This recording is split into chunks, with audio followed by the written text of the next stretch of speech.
Hello दोस्तों, आज मैं आपके सामने अपना एक्सपीरियंस शेयर करने जा रहा हूं as a corona patient. No, my past experience as a corona patient.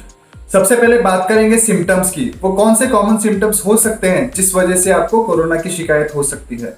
मुझे फीवर और कफ की शिकायत थी, लेकिन और भी कुछ सिम्टम्स है जैसे कि हेडेक, बॉडी एक, डायरिया, सांस लेने में तकलीफ।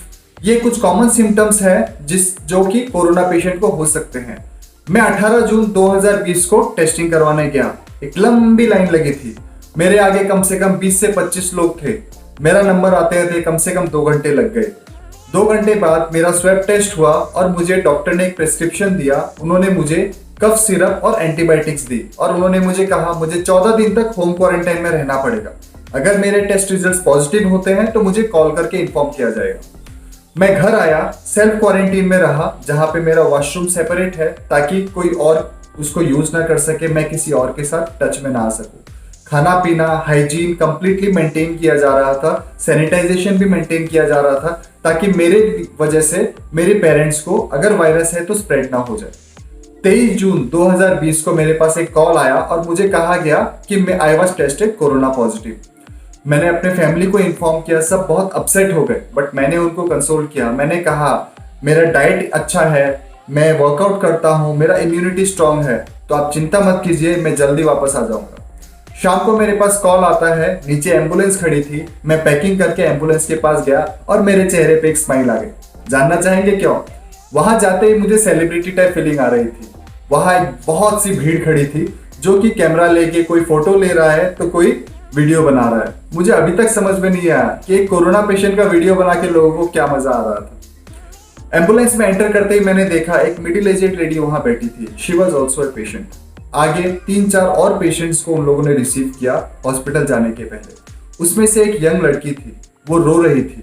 मैंने उसको पूछा वो रो क्यों रही है, किस चीज का डर है उसे? हॉस्पिटल जाने का डर है। उसने मुझे देखा और मुझे कहा कि मैं खुद के लिए नहीं डर रही, मैं अपने पेरेंट्स के लिए डर रही हूँ। मेरी माँ रो रही थी। उसके डर की बात सुन के मुझे अपने डर का एहसास हुआ। हम सब खुद से ज्यादा अपने परिवार की चिंता करते हैं। वो भी रो रही थी अपनी माँ के लिए, मैं भी वरीड था अपने पेरेंट्स के लिए, कहीं मेरी वजह से मेरे पेरेंट्स को या मेरे फ्रेंड्स को कुछ इफेक्ट ना हो गया हो। मेरी बात सुन के उसको अच्छा लगा क्योंकि मैंने उसे कहा that you are a brave girl. तुम हॉस्पिटल जा रही हो अपने पेरेंट्स से दूर ताकि तुम उन्हें प्रोटेक्ट कर सको और उन्हें वायरस से दूर रख सको। उसे बात समझ में आई और उसके चेहरे पे एक स्माइल आई। फिर हम हॉस्पिटल पहुंचे। हॉस्पिटल पहुंच के देखा वहां भी एक लंबी लाइन खड़ी थी। सारे पॉजिटिव पेशेंट्स थे, वहां पे अपनी बारी का वेट कर रहे थे। थोड़ी सी डिस्टेंस पे पीपी किट पहने हुए एक डॉक्टर थे जो सारे पेशेंट्स का इंफॉर्मेशन ले रहे थे। नाम, एड्रेस, फोन नंबर, उनको क्या क्या सिम्टम्स थी और किस डेट को उन्होंने अपनी टेस्टिंग करवाई थी। उसके बाद हमें बेड प्रोवाइड किया गया। मुझे वहां पहुंचते पहुंचते रात को 9 बज गए थे। डिनर रेडी था बट मेरा खाने का मन नहीं था। Next day morning, day 1 as a corona patient. मुझे समझ में नहीं आ रहा था टाइम पास के लिए करूं क्या। मैंने देखा पीपी किट पहने हुए डॉक्टर्स एंड नर्सेज अपने काम पे लगे हुए थे, क्लीनिंग स्टाफ अपने काम पे लगे हुए हैं। बाकी जितने भी पेशेंट्स थे उनके पास कोई काम नहीं था, सारे फोन पे लगे हैं या फिर बेड पे सो रहे हैं। मुझसे वो हो नहीं सकता था क्योंकि मैं वर्कआउट करने वाला आदमी, बाहर निकलने वाला आदमी, मेरा बिल्कुल टाइम पास नहीं हो रहा था। मेरे पास कॉल्स आ रहे थे फ्रेंड्स एंड रिलेटिव्स के, मुझे कंसोल करने की कोशिश कर रहे थे और मुझे पूछ रहे थे कि तुम्हें कैसे कोरोना हो गया, तुम तो बहुत मेंटेन करते हो। तो मैंने उनको जवाब दिया कोरोना होना बड़ी बात नहीं है, कोरोना किसी को भी हो सकता है, बट आपकी इम्यूनिटी ये बताती है कि आप उससे कितनी जल्दी फाइट कर सकते हो। उनको मेरी बात अच्छी लगी, मेरा पॉजिटिव एटीट्यूड उन्हें पसंद आया और वो टेंशन फ्री हो गए। फिर मैं वॉक पे निकला। वॉक करते करते मैंने वहां और भी लोगों के साथ बात की, उन लोगों को पूछा कि उनमें क्या सिम्टम्स थे और उन लोगों का यहाँ में किस तरह ख्याल रखा जा रहा है। सबसे बात करने से मुझे यही समझ में आया कि वही कॉमन सिम्टम्स थे, सर दर्द, खांसी। उसके साथ 2 कॉमन सिम्टम्स और मुझे मिले जो बाद में मैंने भी फील किया। सेंस ऑफ स्मेल चली गई थी, मुझे स्मेल नहीं आ रही थी और खाने में मुझे टेस्ट नहीं आ रहा था। वहां पे लोगों को क्या मेडिसिन दी जा रही थी मैं आपको बताता हूँ। मुझे सिर्फ कफ की शिकायत थी, मेरा फीवर ठीक हो गया था घर पे, तो मुझे cough syrup and vitamin B complex दिए गए। वहां पे किसी को अगर बुखार होता है तो उन्हें पैरासीटामोल और एंटीबायोटिक्स दी जाती है। और कोई सीरियस इशू हो तो उस हिसाब से उस सिम्टम्स के लिए उन्हें मेडिसिन दिया जाता है। कोरोना के लिए कोई दवाई निकली ही नहीं तो उन्हें देंगे क्या। इसीलिए उन्हें कहा जाता है कि आप अपना ख्याल रखिए, गर्म पानी पीजिए, स्टीम लीजिए और अपना आराम कीजिए, जिससे आपका इम्यूनिटी बूस्ट होगा और आपको ठीक होने में मदद मिलेगी। मैं वहां गया, मैंने एक डॉक्टर से बात की। मैंने कहा यहाँ पे आप वर्कआउट या योगा की फैसिलिटी क्यों नहीं देते, मैं कराऊंगा, आप बात करके बताइए मुझे। उन्होंने कहा वो मुझे बताएंगे, बट शाम तक उनका कोई रेस्पॉन्स नहीं आया। तो मैंने डिसाइड किया, मैं पूरे हॉस्पिटल में वॉक करने लग गया, क्योंकि मॉर्निंग वॉक करने या इवनिंग वॉक करने की वहाँ कोई जगह नहीं थी। फिर मैंने शाम को योगा और एक्सरसाइज किया। मैंने वहाँ और भी कुछ लोगों से बात की कि वो योगा और एक्सरसाइज क्यों नहीं करते। तो मैक्सिमम लोग कहने लगे कि हमें शर्म आती है, कौन खड़े होकर वहाँ पे योगा या एक्सरसाइज करेगा, या फिर यहाँ में कराने वाला कौन है, हमें आता ही नहीं करना। नेक्स्ट डे मॉर्निंग, डे 2 इन माई कोरोना सेंटर, मैंने डिसाइड किया I will bring a change. मैंने एक बंदे को पूछा वर्कआउट करना चाहोगे, वो खुश हो गया एंड ही केम फॉरवर्ड। मैं और वो वहां पे खड़े हुए स्ट्रेचिंग करने के लिए, तो 3 और लोग वहां पे आके खड़े हुए, वो भी हमारे साथ वर्कआउट करना चाहते थे। देख के बहुत खुशी लगी कि मैंने इनिशिएटिव लिया और भी 5 लोग आ गए जो मेरे साथ वर्कआउट करना चाहते थे। हम लोगों ने वहां स्ट्रेचिंग एंड वर्कआउट किया और उसके बाद मैंने उनको योगा के लिए टिप्स दिए कि अपने अपने बेड पे जाके क्या क्या वो योगा कर सकते हैं।